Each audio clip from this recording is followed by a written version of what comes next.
Okey, video kali ini kita nak bincang tentang compatibility device, ini lebih kepada mobile, okey, untuk run Needle Web XR, okey.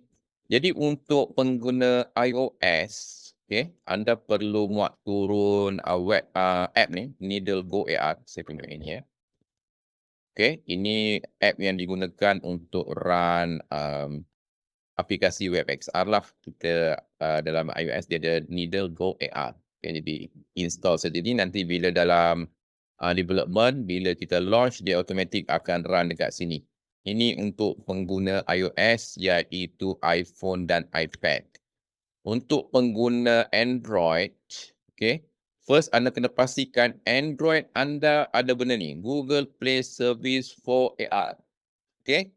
Kalau tak ada benda ni, device anda tak dapat nak run AR dalam phone. Okay. Tapi anda masih boleh run VR lah dalam phone. Cuma AR tak dapat run dalam phone. Okay, boleh check dekat Google Play. Kita search Google Play Service for AR. Okay, dia akan keluar macam ni. Kalau tak keluar tu maksud dia device itu tidak compatible. Kemudian satu lagi, bila dah ada ni, kita boleh check dekat flag. Okay, dekat Chrome flag.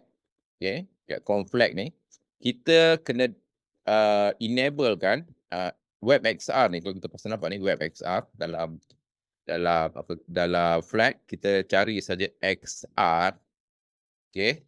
Jadi kita tengok macam saya ni, saya dah enable semua yang berkaitan dengan XR ni, semua saya enable, okey.